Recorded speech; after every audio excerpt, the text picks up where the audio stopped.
हम लोग अपने आसपास की सारी चीजों को अनदेखा कर देते हैं, बस एक डॉट को देख रहे हैं, बोर्ड को नहीं। इसी तरह से हमारी एक गलती को देखते हैं और पकड़ लिया जाता है। For example, we have a class of around 30 students, what we are focusing in the classes only a few. हमारी 30 की क्लासेस में हम सिर्फ कुछ बच्चों पे ध्यान देते हैं, सारी चीजों पे ध्यान नहीं दे पाते हैं।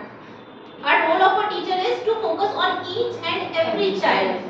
For that, I usually say, ma'am, go to the student seat. बच्चे की एक-एक सीट पर जाइए. Don't call the students to you. आप बच्चे को अपने पास मत बुलाइए. आप एक-एक बच्चे की सीट पर जाइए. The work what they are presenting, kindly check it. आप जाएंगे, बच्चे को भी अच्छा लगेगा, मैम मेरे पास आई है मुझे बताने के लिए. Anybody else who has written? Can I check? Sure. If we deal to weak student, we deal with love. We deal students with not punishment. Okay? You have written weak student and bright student with the help of this dot. Okay? Anybody else? कोई है जिसने different answers लिखे हैं इस चीज के लिए? Neha ma'am, मैं पागल में नहीं लिखा है. Sure. What is this? I think this is flower like a child who comes to school first time. He doesn't know anything about school, but if we give the water like flower, means if we give, so it can bloom. एक बच्चा जो starting में school में आता है, बहुत big है वो स्कूल में, वो एक फ्लावर की तरह ब्लूम कर सकता है अगर हम उसे properly care, discipline, moral values in सब चीजों को इनकलकेट करें. So kindly clap for Rinki ma'am. Very nice. Anybody else with a different answer? कोई और है जिनके पास डिफरेंट आंसर है इससे लेकर? Okay, from the last anybody लिखा है किसी ने? चलिए मैं अपने आइडियाज में इसको बताती हूँ कि this is a board, this is a board and it is having green colour on it with a white dot. So यही चीज हमने एलॉबरेट करनी थी, बट आपकी थिंकिंग कुछ अलग थी. हर टीचर की थिंकिंग जैसे अलग होती है, मैंने भी 3 टीचर्स का पढ़ के बताया है, वैसे ही हर बच्चा भी बिल्कुल अलग है. वो कंटेंट मैम एक ही पढ़ाएगी, सबको पढ़ाएगी. ऐसा तो नहीं है कि मैं आपको सन के बारे में पढ़ा रही हूँ, दूसरे बच्चे को मून के बारे में पढ़ा रही हूँ और उनके सेंटेंसेस अलग हो जाते हैं. ऐसा कभी भी नहीं होता है. 30 स्टूडेंट्स के लिए एक टीचर एक ही कॉन्सेप्ट एक ही तरीके से पढ़ाती है, बट हर बच्चे की जो थिंकिंग पार्ट है, कैपेबिलिटीज है, वो बिल्कुल डिफरेंट होती है उसको समझने की, और आपको रीच आउट करना है उसके लेवल पर कि वो उस चीज को कितनी अच्छी तरीके से समझ सकता है. So next let us move. You have to write about one child. आपकी कैरियर में 2 years, 3 years, 5 years, किसी को 10 years भी हो चुके हैं. अभी एट प्रेजेंट आपको एक बच्चे के बारे में लिखना है जिस बच्चे को आप जानते हैं, और उसके बारे में क्या लिखना है? Kindly right his favorite subject. You have to write about a child whose subject is favorite. His favorite subject. The second one is in which area he or she is good. In which area he or she is good. The next one is how he behaves with others. The behavior with others. And fourth one is interaction with environment. कुछ बच्चे होते हैं जिन्हें फूल पत्तियां बहुत पसंद होती हैं, जो खिलते हुए फूलों को देखकर बहुत अच्छा फील करते हैं, और कुछ बच्चे होते हैं उनको तोड़ लेते हैं. Let me repeat all the 4 sentences. Okay. First sentence is the subject which the child likes. The second one is in which area the child is good at, and the third one is how he behaves with others. The fourth one is interaction with environment. आपके आसपास के वातावरण में वो किस तरीके से behave करता है. You have 2 to 3 minutes. Let us have this activity. You have to come up here. You have to tell the name of the student, the class, and after that these 4 points. Okay.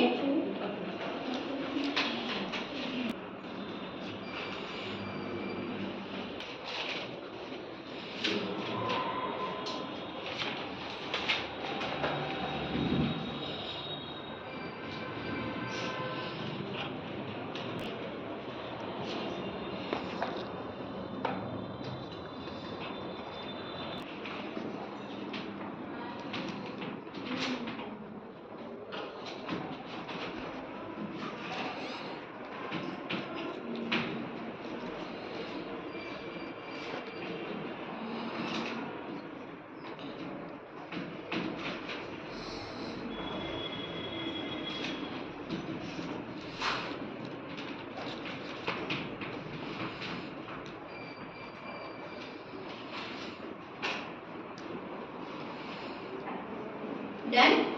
Can we start discussing this? I have written my student is Ashi Rana. Her favorite subject is English. She have very happy in nature, but sometimes she is getting confused how the method to learn it. She is very good in discipline. Very nice. Kindly clap. Hello, anybody who has written? Kindly come. Anyone can come. Should we not come?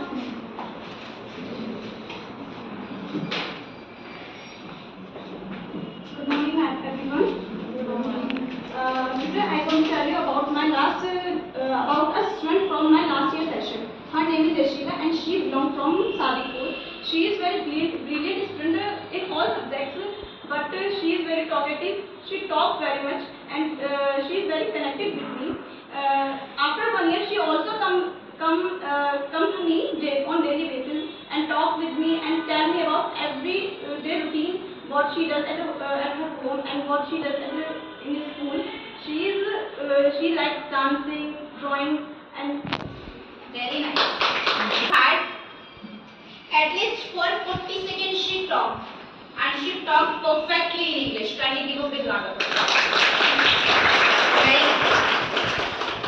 Anybody else from this group? कोई भी आ सकते हैं. Arpit is my favorite student. He is coming every day with me and he says me that I check my diary with my parents and I will sign daily regularly. वो ये सब चीजें मुझे बताता है. हिंदी में तो हाँ बिल्कुल कर सकते वो सब चीजें मुझे आके सुबह में बताता है. मैंने उसको नोटिस किया है और वो जो उसका जो बिहेवियर है बहुत वेल बिहेवियर करता है और भी जो उसके अदर स्टूडेंट बैठे होते हैं उसके पास उनके साथ बहुत अच्छा उसका बिहेवियर होता है. मैंने उसको कई बार नोटिस किया है. यदि मैं उससे बोलती हूँ कि बेटा ये नोटबुक आपका क्लास के में कलेक्ट करनी है तो वो इस तरीके से अपने जो आसपास का जो उसका भी एटमोसफेयर होता है वो उसको भी नोटिस करता है. वो ये देखता है क्लास में डिसिप्लिन मेंटेन है या नहीं है. वो इस तरीके से मतलब उसको ऑब्जर्व करता है इन सब चीज़ों को. What is his favorite subject? English. Okay, area. He is good at which area? Means academics, activities, dancing, singing. Activity में वो मैम एक्टिविटी ऑब्जर्व नहीं कर पाई हूँ स्टार्टिंग में. Very nice. Apart of this, anybody else who wish to come and talk about any child? कोई है जो आकर यहाँ पर बात करना चाहते हैं किसी भी बच्चे के बारे में? लिखा तो सबने है ना. कोई भी आ सकते हैं वॉलंटरली या यहाँ अगर डरते हैं बात करने में. यही चीज हमारे बच्चों के साथ भी होती है ना कि बच्चे हम क्लास में बुला लेते हैं, सब लोग नीचे देखते हैं, उधर देखते हैं, वहां देखते हैं, मैम मेरा नाम ना लेते बस किसी तरीके से. ऐसा ही आप लोगों के साथ हो रहा है. कोई भी आ सकते हैं अपने किसी भी बच्चे के बारे में बता सकते हैं. You already had 3 examples. आपके 3 एग्जांपल्स हो चुके हैं. I wanted this 4. कोई भी आ जाइए जल्दी से आ जाइए. Very nice. Clap for her. Good morning, all of you. I want to tell you about my old students Myra Sefi. हाँ बिल्कुल. मैम मायरा की लास्ट UKGF में मेरी बहुत ही सिंसियर स्टूडेंट थी. बहुत अच्छी थी वो.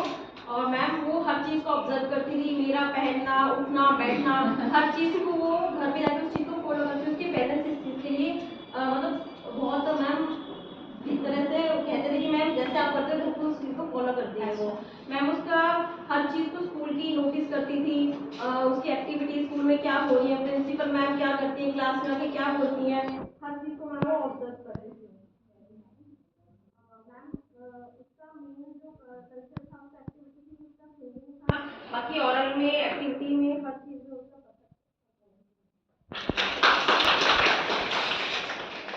आज 25 ऑफ अप्रैल है. देखा मैम आपको याद है जब हमने बच्चे शिफ्ट कर दिए थे अपने 26, 27 को. Still I used to have tears in my eyes.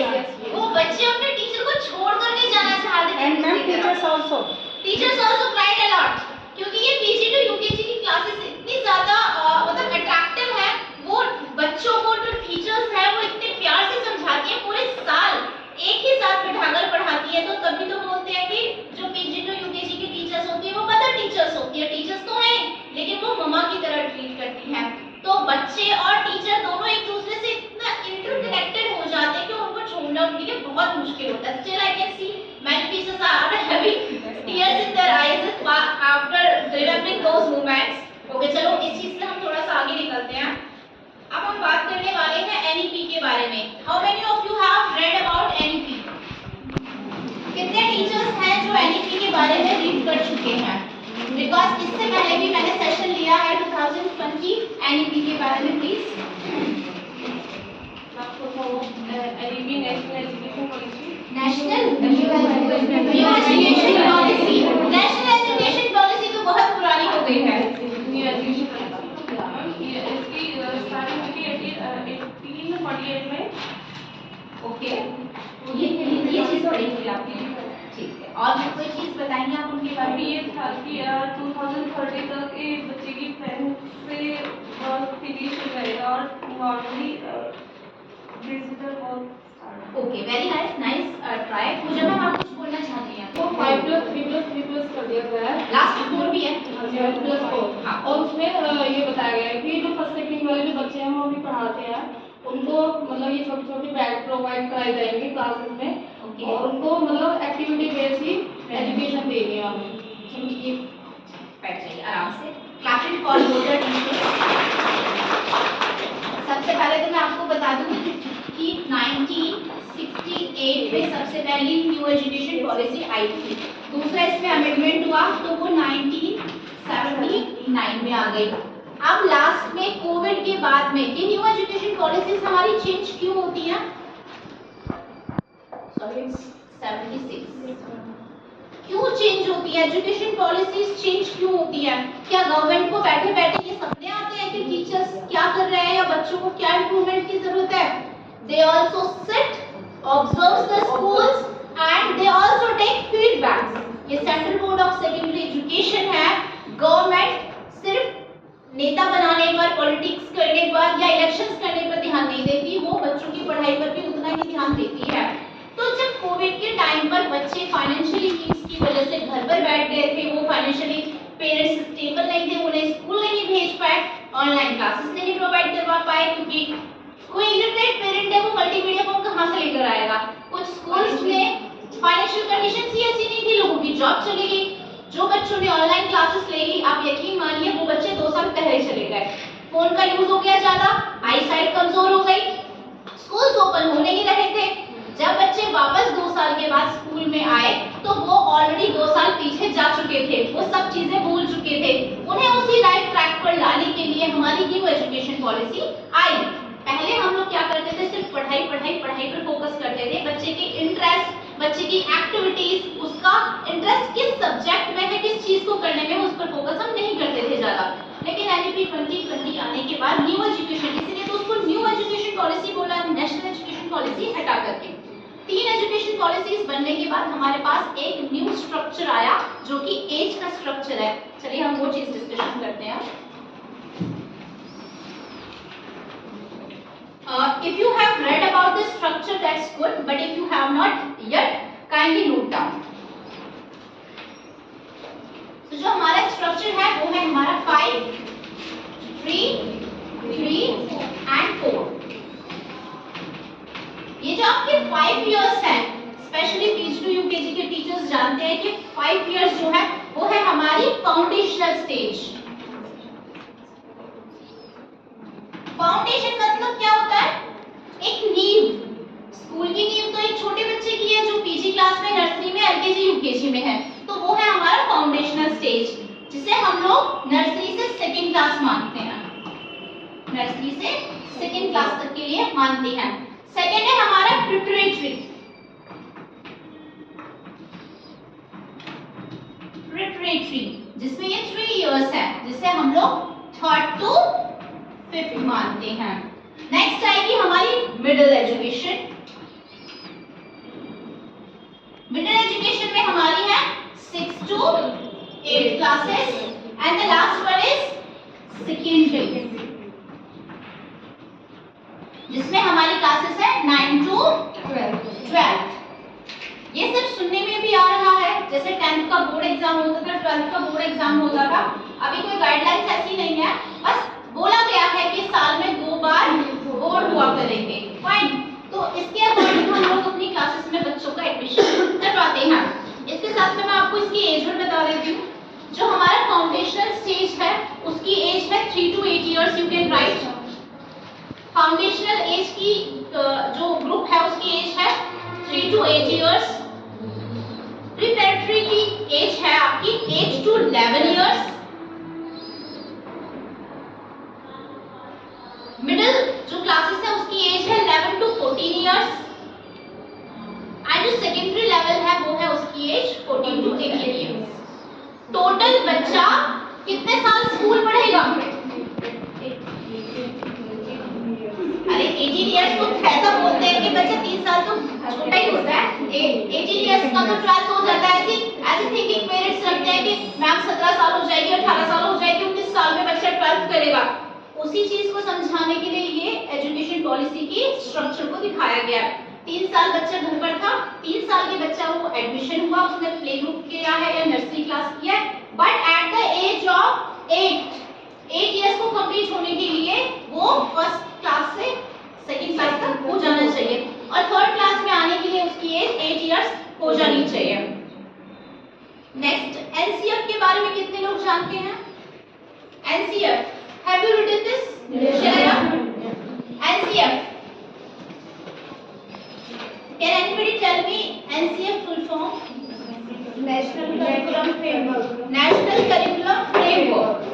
National Curriculum Framework सबसे पहले कब आया था?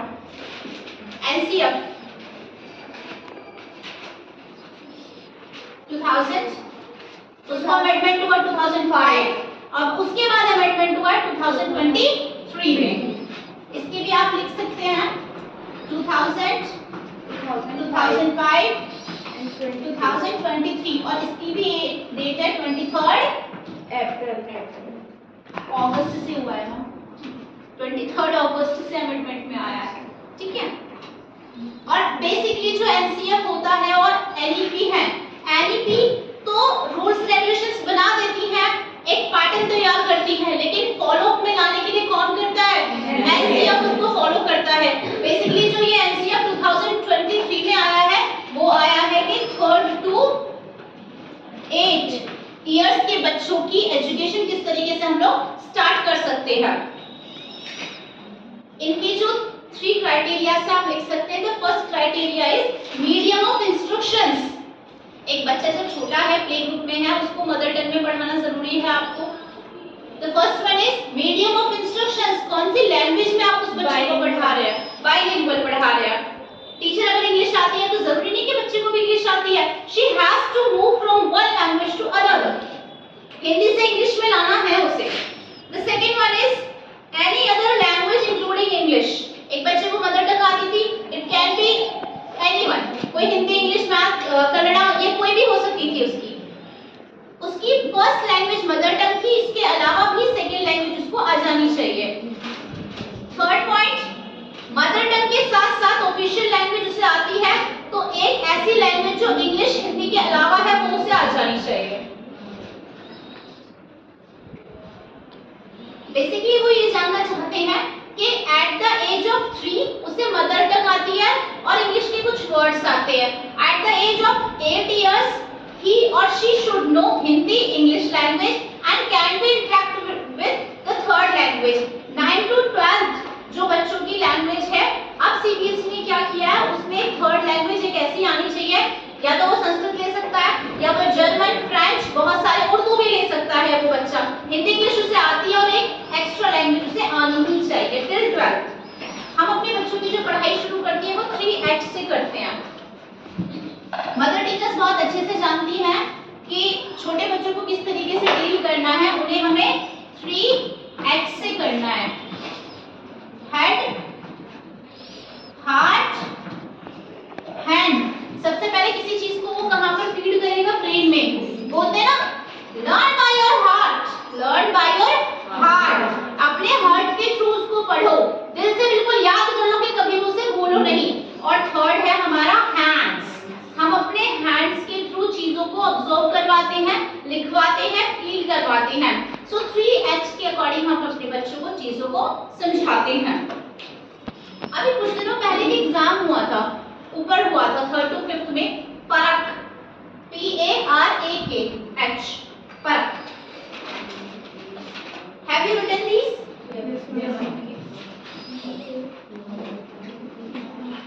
परख मीन्स क्या होता है? किसी को परखना, किसी को टेस्ट करना एक तरीके से। So let me right here, I'll tell you the words for this. P for performance, P for performance, A for assessment, R for review, again A for analyze, K for knowledge, and H for holistic development. क्या बच्चा सिर्फ school में पढ़ने के लिए आ रहा है? No, उसे अपनी होलिस्टिक ओवरऑल डेवलपमेंट चाहिए। पेरेंट्स भी ये चाहते हैं, मैम मेरा बच्चा पढ़ाई में बहुत अच्छा है, आप लोग एक्टिविटीज नहीं करवाते हैं। कुछ ऐसे पेरेंट्स आते हैं, कुछ बहुत खुश रहते हैं कि हाँ जी सिर्फ पढ़ाई पर फोकस कर रहे हैं, लेकिन एक बच्चे की फिजिकल डेवलपमेंट होती है उसकी गेम्स से, एक्टिविटीज से, उसकी मेंटल डेवलपमेंट होती है एक्टिविटीज बाय डूइंग से, चीजों को करके सीखने से। Have you written everything? Okay. There are two types of test, दो टाइप के टेस्ट होते हैं, NAS and SAS। Please write NAS and SAS। The first one is National Achievement Survey. National Achievement Survey. And SAS is State Achievement Survey. It can be done at any time, once in a year. ये कभी भी हम कर सकते हैं, once in a year में। SAS is State Assessment Survey. NAS is National Assessment Survey. Then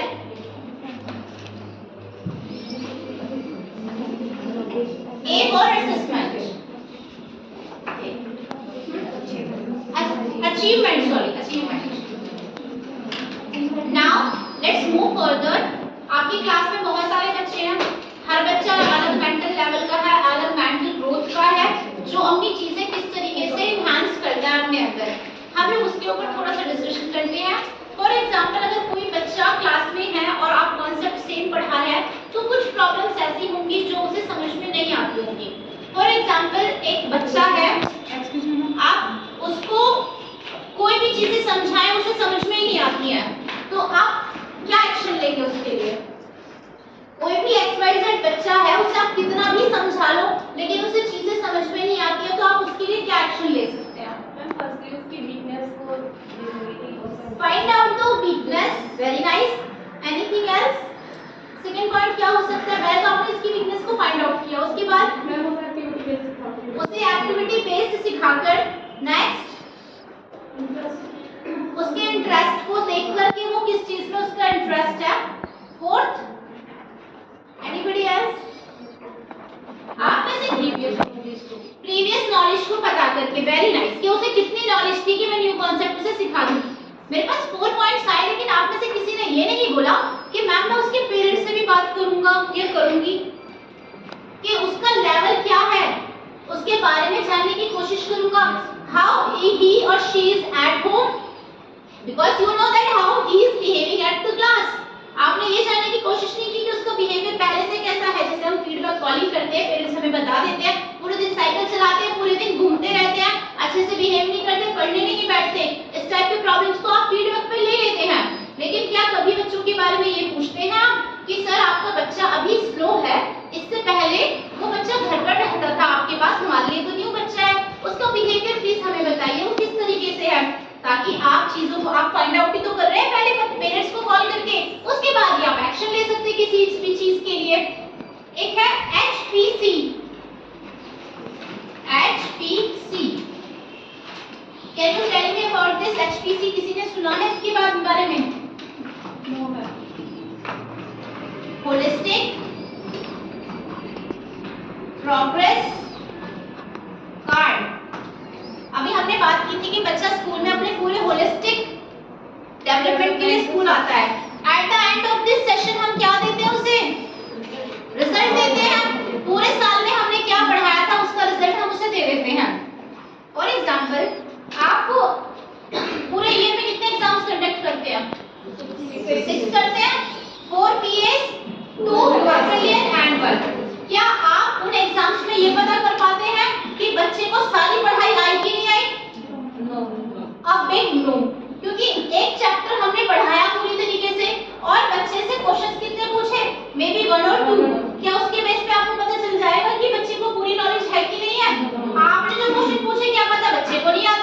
लेकिन जो क्वेश्चन बच्चे को आते हैं आपने भी तो नहीं पूछे ना, आपको ओवरऑल डेवलपमेंट उसकी देखनी है कि पर्टिकुलर कॉन्सेप्ट आया कि नहीं आया। उसके लिए एक स्ट्रेटजी मैंने निकाली है। उसके लिए आप क्या कर सकते हैं, हर एक चैप्टर को कंप्लीट करने के बाद आप बच्चे से एक राइट अप लेंगे।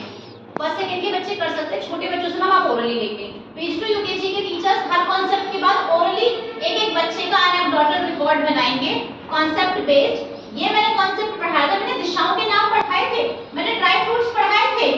एक दिन क्लास ले लीजिए, बच्चे को खड़ा करके पूछो, भले उस दिन कुछ भी ना पढ़ाएं आप, बच्चे का रिवीजन तो हो जाएगा। खड़े कर लो, roll number 1 to 20, roll number 1 मैंने बेटा शरीर के अंगों के नाम पढ़ाए थे, बताइए कितने अंगों के नाम पढ़ाए हैं। वो बता देगा, अगर वो बता पाता है मतलब he is mentally present in your class, otherwise mentally he is out, physically he is at the class. ऐसा ही आप सेकंड क्लास में कर सकते हैं, थर्ड में कर सकते हैं। सीनियर क्लासेस तो लिखेंगी ही लिखेंगी, तो उससे हमें एक बार ये पता चल जाएगा कि बच्चे को उस पूरे सब्जेक्ट की नॉलेज है कि नहीं है। जो नहीं बता पाया वो भी आप मेंशन कर दीजिए। उसी रिपोर्ट को लेकर के आपको पेरेंट्स को बताना है कि हमने इतनी प्रोग्रेस की और आपके बच्चे ने इतना हमें आउटपुट दिया है। By the help of parents only you can help your child. बच्चा अगर स्कूल आ गया है तो वो बच्चा आपका है, भले वो घर पर कितनी भी देर घर में रहता है। Performance is never static. It has to be measured every time period. किसी की भी परफॉर्मेंस स्टैटिक नहीं है, मतलब रुकी हुई नहीं है कि फर्स्ट क्लास के बाद मुझे रोक देनी है, सेकंड क्लास के बाद रोक देनी है। At the time of death, आप बोलते हैं सीखने की कोई उम्र नहीं होती और हर चीज हमें नॉलेज देती है। जब तक इंसान की डेथ नहीं हो जाती है तब तक वो चीजें सीखता ही रहता है। At the age of 5 years भी, at the age of 50 years भी वो सीखते ही रहता है। तो एक बच्चे की जो नॉलेज है वो कभी कम नहीं रहती है, वो चीजें सीखते ही रहता है, class to class, class to class. Child own experience, बच्चा अपने एक्सपीरियंस से भी सीखता है। कैसे? अगर उसने आज एक गलती की हुई है और उसके टीचर ने उसे डांट दिया है, दो तरीके होते हैं, या तो उसे डांटेंगी या प्यार से समझा देगी। या ऑप्शनल आपको है कि आपका बच्चा किस तरीके से समझता है। डांट के समझता है तो डांट के समझाओ, मार के समझता तो मार के समझा दो, प्यार से समझ लेता तो प्यार से समझा दीजिए उसे। नेक्स्ट वन इज, इससे टीचर का असेसमेंट भी होता है। होलिस्टिक जो है आपका प्रोग्रेस कार्ड, इसमें टीचर्स की भी असेसमेंट ये होती है कि टीचर्स ने कितना इनपुट लगाया था जिससे बच्चे ने आउटपुट अपना दिया है। Make parents integral part, parents को आपको इसका पार्ट बताना पड़ेगा, बनाना पड़ेगा, पूरे साल बनाना पड़ेगा। एनेक्डोटल रिकॉर्ड में हम यही तो करते हैं, बच्चे को कितना पढ़ाया था, कितना समझ में आया, कितनी उस पे मेहनत की नीड है। ये जो आपकी ग्रेड्स है ये पूरे रिपोर्ट कार्ड में देते हैं आप, एबीसी, उसका बिहेवियर, उसकी फिजिकल, उसकी हाइट, उसका वेट सब देते हैं। ग्रेड कभी भी किसी बच्चे की नॉलेज को टेस्ट नहीं करता है। फर्स्ट ऑफ ऑल इस बात को क्लियर समझ लीजिए। आपने सोचा है बच्चे के बारे में तो आपने ग्रेड दे दिया है। पूरी नॉलेज को आप तभी कर सकते हैं जब आप उससे पूछ लेंगे, ठीक है।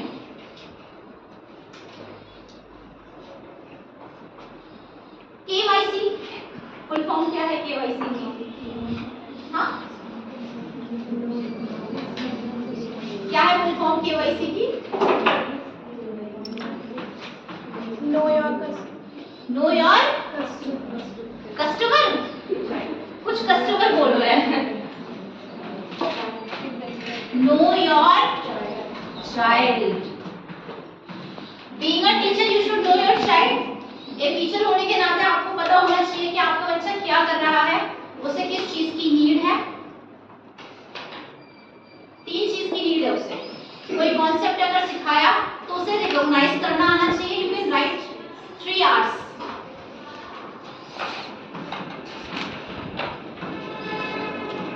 फर्स्ट इज रिकॉग्नाइज, कोई चीज सिखा दी आपने, कलर्स के नेम ही सिखा दिए, अगर आप कुछ बैलून्स क्लास में लेकर आ जाएं तो बच्चे को इतना कॉन्फिडेंट होना चाहिए, ma'am this is red balloon, this is green balloon, this is white, this is XYZ। Okay, flowers सिखा दिए थे, ma'am this is rose, this is lily, this is sunflower. Direction सिखा दी, ma'am east, west, south, north, ऐसे सिखा तो recognise कर लेगा आपकी चीजों को। नेक्स्ट है रिमेंबर, याद रखना है। क्लास में कॉन्सेप्ट पढ़ाया था मनी का, 10 रुपीज पढ़ा दिया, 20 रुपीज पढ़ा दिया, नोट्स होते हैं। अब कॉइन्स भी आ गए 20 रुपीज के, पहले तो पैसे के कॉइन्स आते थे जब हम लोग छोटे हुआ करते थे। सो बच्चे को अगर 10 रुपीज का समझाया है कि 10 रुपीज में कितने पैसे होते हैं, फॉर एग्जाम्पल छोटे से ले लीजिए 5 रुपीज ले लीजिए, 5 रुपीज में कितने पैसे होते हैं, वो एक्सपीरियंस करे उस चीज को कि पेरेंट उसको 5 रुपीज दे रहे हैं। इस चीज का ध्यान आपको रखना है कि पेरेंट्स कितना इन्वॉल्व आपकी एक्टिविटीज में हो रहे हैं। 5 रुपीज का कॉन्सेप्ट समझाया था क्लास में, 5 रुपीज उस बच्चे को देना है, मार्केट भेजना है, उसे 1 पेंसिल 1 शार्पनर 1 इरेजर लेकर आनी है। अगर वो 5 रुपीज में आ रही है तो वेल एंड गुड, अगर उसको ज्यादा पैसे चाहिए तो भी बहुत अच्छी बात है, जिससे वो ये सीख जाएगा कि मेरे पास तो अमाउंट इतना था, एक पेंसिल एक इरेजर एक शार्पनर इतने रुपीस का आया था और मुझे कितने पैसे की नीड है। अगर मम्मा पापा ने 10 रुपीस दे दिए और कम की जब चीज आई है तो उसे माइनस करना आ जाएगा, सब्ट्रैक्ट करना आ जाएगा, ऐड करना आ जाएगा, उसे ये वैल्यू पता चल जाएगी कि कितनी चीज में कितना सामान आ सकता है। वो एक एक्सपीरियंशियल लर्निंग है बच्चे की। Next is reciprocate, RECIPROCATE, reciprocate. Reciprocate मतलब होता है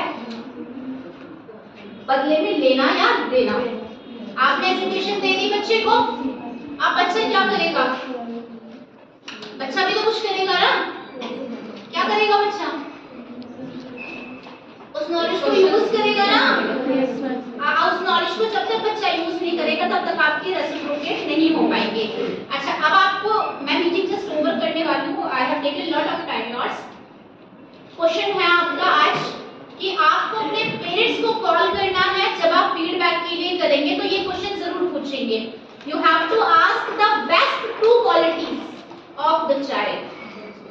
आपको अपने बच्चे की, जो आपका स्टूडेंट है, आपका बच्चा है, लेकिन पेरेंट्स की क्या है, वो उनका बच्चा है जिनके साथ वो घर पर रहता है, उन पेरेंट्स से आपको पूछना है कि सर मुझे आपके बच्चे की बेस्ट क्वालिटीज बताइए 2।